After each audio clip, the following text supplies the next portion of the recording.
Broadcasting from the business capital of the world, this is the Podcast Business News Network. Welcome back, everybody. We need to talk.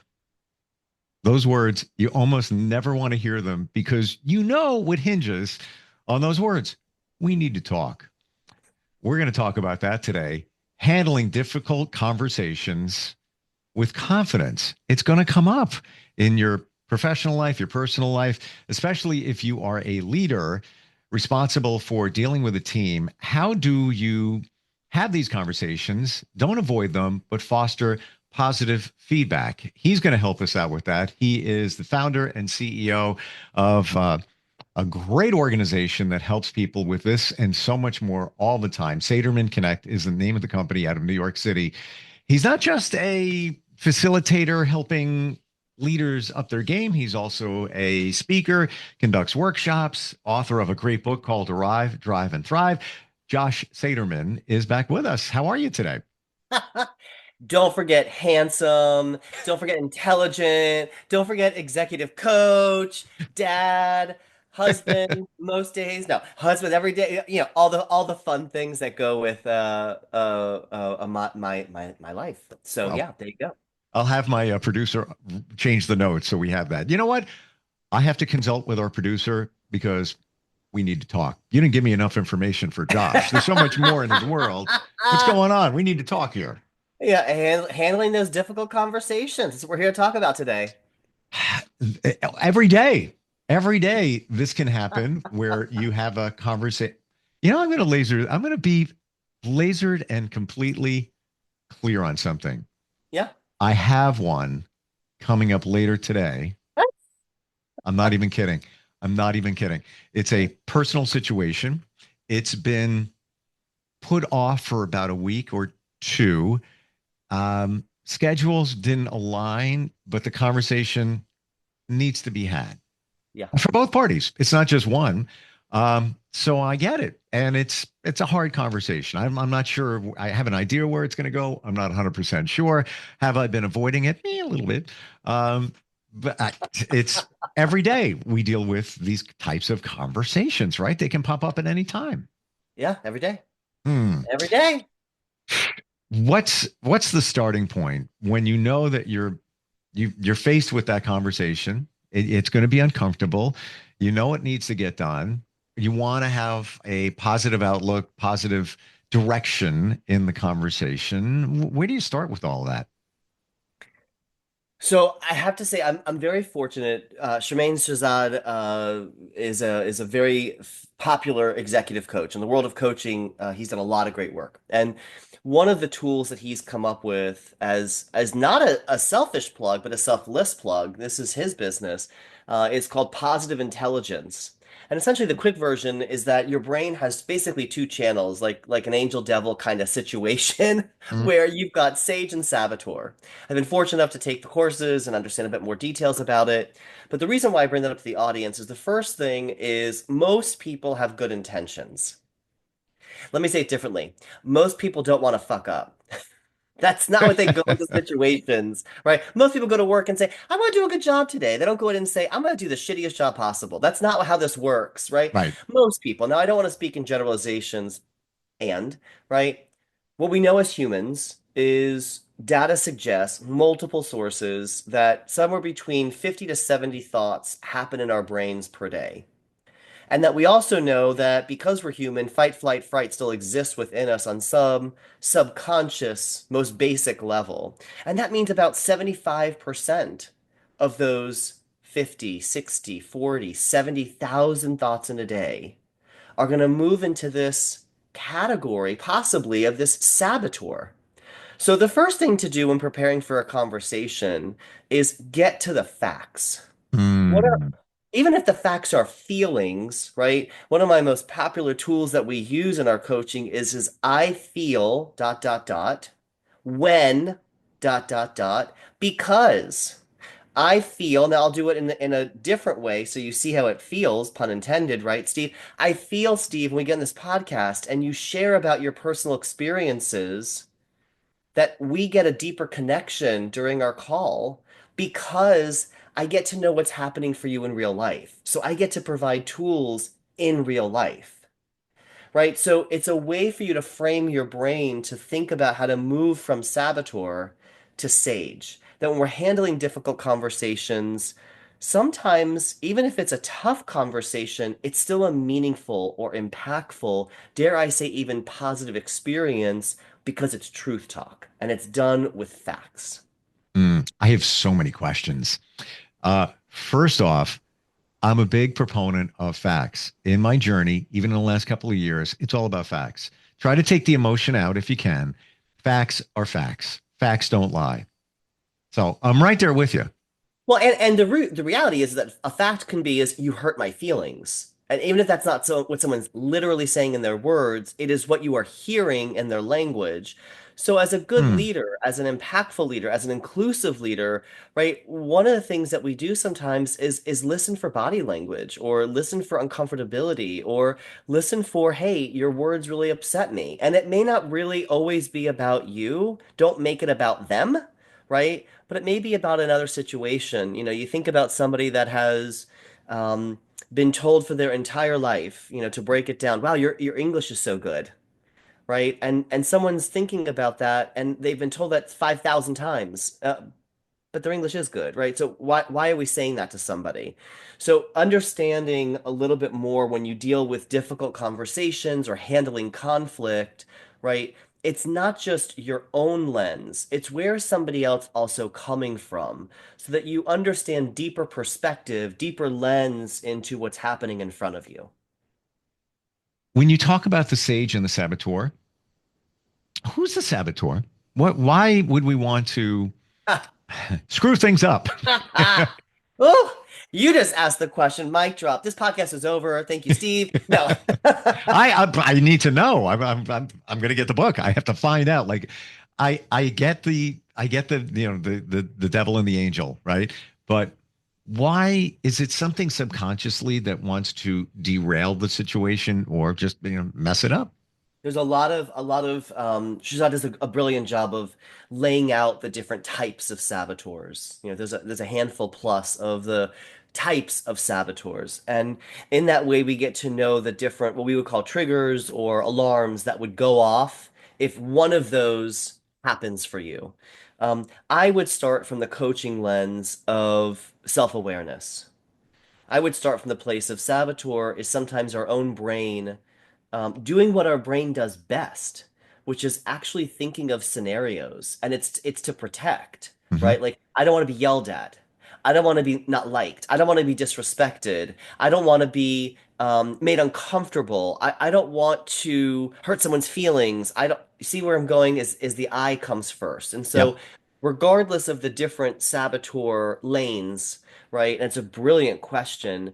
The first lane I would suggest people start with is why am I uncomfortable? You know, even in its most basic level, I'm going to have a conversation with a loved one. Doesn't matter the loved one, sister, mom, husband, wife, doesn't matter. I'm getting ready to have a conversation with my loved one and it's feedback and it's going to hurt, right? It's going to hurt because I'm saying, "Hey, this bothered me and I don't like it." And your brain starts to go into the scenarios. When do I do it? How do I do it? So we're getting into the next level of handling conversations with confidence, which is also, I've shared this on previous podcasts. My mom used to always say, she still does, uh, speak to people the way they want to hear the information, not the way you want to say the information. And so this goes into then, if your saboteur is kicking up and you got to get into Sage, the first thing I always coach around with any level of leadership is what do you control? Mm. What do you control? You control your voice, your cadence, the tone. You control the environment to an extent, right? Hey, I'd like to have a conversation. It doesn't have to be a tough. You don't have to say, you don't have to qualify it. I'd like to connect. There's a couple topics I'd love to connect around. I think we should go to a coffee shop. I think we should go for a walk. I think we should do it over the phone. I think we should do it on Zoom. I think we should, right? You can recommend the environment, right? Mm. So you can think about your tone. You can think about your energy. You can think about your environment. You can consider writing down some bullets or notes so you can stay focused. right? So there's a lot of tools you can do to move yourself out of saboteur into sage. And you can do that with strength in preparation for having a conversation. I'm going deeper. Here we go. Let's go. Let's do it. Jumping in. Let's do it. So let's say you're having a conversation with somebody or about to, and in the back of your mind, you just know it's either going to go in a certain direction, or let's say, whether it's personal or professional, Yeah. that you just know this is what's really the outcome. But Yeah. you're trying to prevent any negativity within it.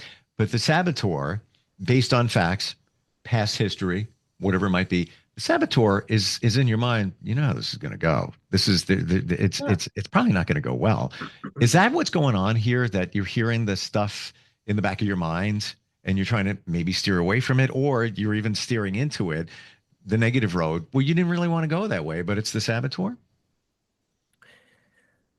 It's choice. This is what makes Hmm. us human. I would say that between positive intelligence or between Carol Dweck's growth mindset, this is where humans have choice. Hmm. So I'll give an example. I was coaching a client and I was coaching the organization. I'm like the head coach. And there was a challenge between a boss and that boss's direct report where they were like what I would call ships passing in the night. And in the conversations, what started to happen is it wasn't the difficult conversation that was actually getting in the way. It was actually that there was not a clear job expectation laid out.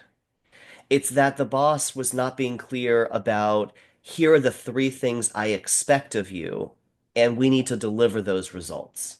Got Oh, it. and by the way, if you don't know how to do it, let's work together on mentorship, sponsorship, experiences, professional development, and let's understand the skill and the will. Let's understand the capability and the capacity. Let's have a tough, quote unquote, tough conversation, difficult conversation. Let's change that narrative. Let's have a transparent conversation. Let's have a powerful conversation. Let's have a meaningful conversation. Let's create impact. So the choice is yours. The saboteur will naturally happen because we're human. The human also can kick in. Remember, fight, flight, fright. Take a deep breath. See what happens after three deep breaths. Your brain gets clear. So biometrically, while we are trained to react, we have the choice of Hmm. what we do with it. A wise coach once said to me, "You're not accountable for your first thought. You are accountable for your second thought that comes with a first action." Whoa. Say that again, because a lot of these nuggets that I've gotten from you, I've shared. For example, you've said in the past, um, mean what you say what you mean, but don't say it in a mean way. That's right. Yeah. That's right. I can't take credit for a lot of these. In fairness, they're not mine, right? They're the world's. And I learn from them. And this Sure, goes sure. back to not to be self-serving, but to be growth mindset, right? I don't have to reinvent. I have to honor. So in this case, Rashana Price, who's a wonderful coach, who's an author, who's written about anti-bullying, amazing human, once said to me, right, you're not responsible for your first thought. You are responsible for your second thought that comes with a first action. Hmm. So your brain is thinking 70,000, 50,000, 40,000, 40 thoughts a minute, 40 thoughts a minute. You don't have 40 actions in a minute.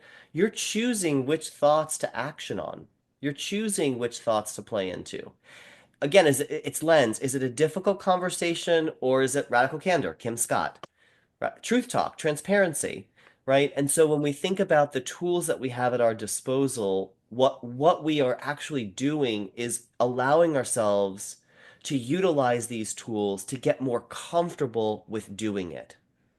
Let me say that again, because that actually is the mic drop here. Is most people like, I can't do a tough I don't like to do it. Well, have you done it enough? Have you shared feedback powerfully enough? Have you been connected and said, I'm going to deliver some feedback and it may hit your ears hard. Let's hang together, right? Part of my job as a boss is the accountability of somebody's success starts with me. It starts with direct feedback. It starts with clear delegation models. It starts with me understanding their motivating factors. So I'm blowing up this conversation and making it bigger than it needs to be on purpose because if you just say, what are the tools to having a tough conversation? You're missing the deeper connection. You're missing the connection of when you are able to choose in growth mindset, hey, this is a meaningful conversation because I'm invested in your growth, because I want to be on the same page. It can be family, it can be loved one, it can be friend, it can be work colleague. Tough conversations are not reserved for the workplace. So this is why I share all of these tools for people to think about, is so that people have access. In fact, actually, Arrive, Drive, Thrive, I'm flipping through, just reminding myself of things like delegation models and Mm. handling politics in the office, and coaching for results. These are all tools that, page 142, delegation model, you can really think about so that you're getting in front of these conversations to make them positive versus a reaction. There's so many great tools and little nuggets in that book. I want to, you answered this already, but I'm going to go a little bit deeper. When you're faced with one of these challenging conversations, Hmm. should you be very intentional? Should you have a goal in mind? And I think you said that in some regards in terms of the expectations, like what the leader is expecting from the person they're having the conversation with. So that's question A. Question B is, and I think they're kind of related. Should you rehearse it in your head? Now, I'm a big proponent of living in the moment, but should you play it out in your head how you want it to go or how you think it's going to go? Good question. Um, the coach in me is saying, how do I move the should question to a when and what question? Not to correct, Steve, don't misunderstand me, please. But the reason why I'm saying that is the should could be yes or no. The when and how might be style. So let me do it this way. Sure. Preparedness is paramount, but preparedness doesn't necessarily mean that you have to study for 14 hours before you give this person 5 minutes of feedback. It just means that a tool to consider is solve for what you are trying to solve for. In other words, pile on doesn't work. Well, when you did this and then you did that and then you did the other and then you went over here and then you went over there, and by the time you're done, you're like, well, what are we solving for? So when we get ready for a conversation where we may not be on the same page, difficult, tough, challenging, opportunity, fill in the gap on the word, that's subjective, right? And when we're preparing for that, what we can start to do is say, what am I actually solving for? What do I want the outcomes of this conversation to be? Mm. When you solve for the outcomes, is it alignment? Is it collaboration? Is it meeting clear expectations? Is it talking nicer to each other? Whatever the outcome is, now you can back into, how do I want to launch the conversation? What are the examples at play? Should you rehearse it? Sometimes, I mean, a little Hmm. TMI, but here we are sharing openly, right? A little TMI. Sometimes I am in the shower and in that warmth of just sitting quietly, my brain, ping, ping, ping, ping, ping, it's like spark plugs are exploding in my head Yep. because I'm thinking about, right, your body actually has been given the opportunity to take a breath. You can't do anything else. I wish I could type on my computer. It doesn't work yet. It's not waterproof. So I'm sitting and thinking. So yes, I am rehearsing it, right? If I find myself over rehearsing and I feel that pit of anxiety starting, the way that I get through that is I need to move. I actually need to go the other direction, which is get active, go for a walk, get it out of my system, clear the clutter, refocus.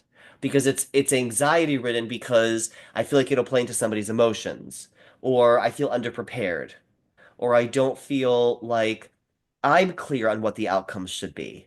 And so my brain is spinning. And I need to give my brain the permission to stop spinning so I can get to clarity. I think that's or I feel that is the biggest challenge with all that, putting the brake on it. Yes, preparation is everything.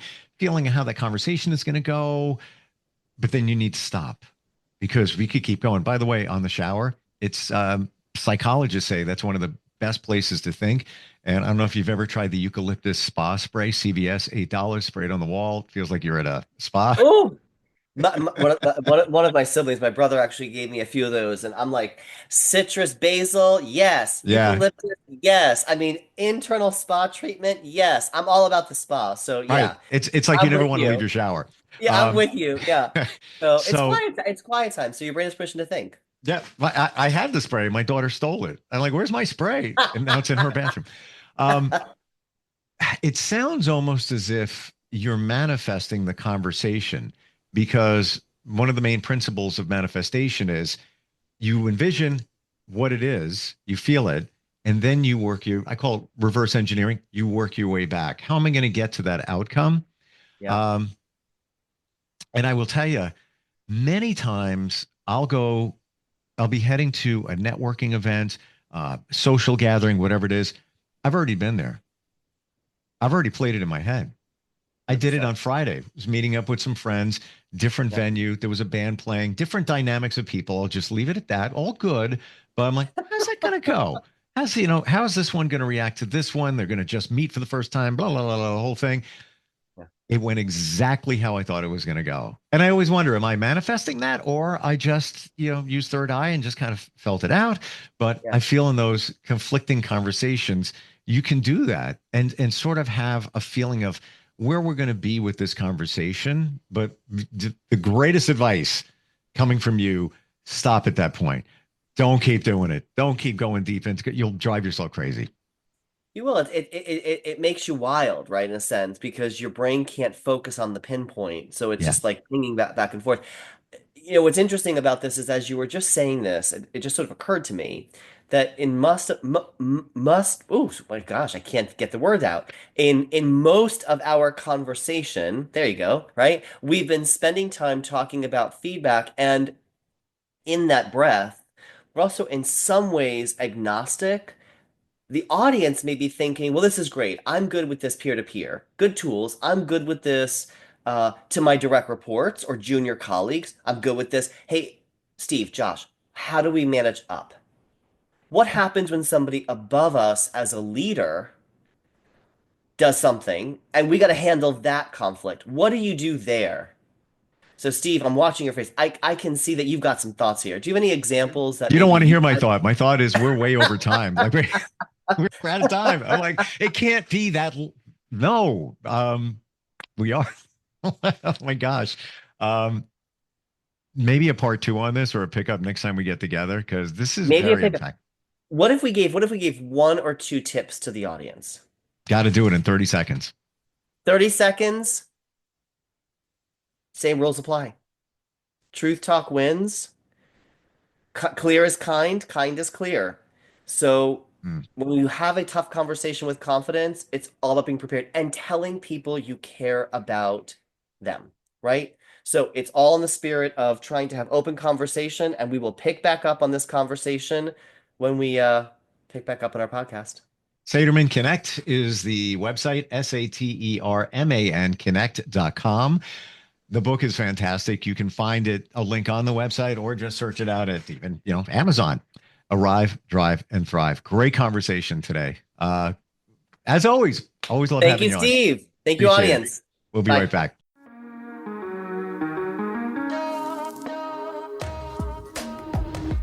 Broadcasting from the business capital of the world, this is the Podcast Business News Network.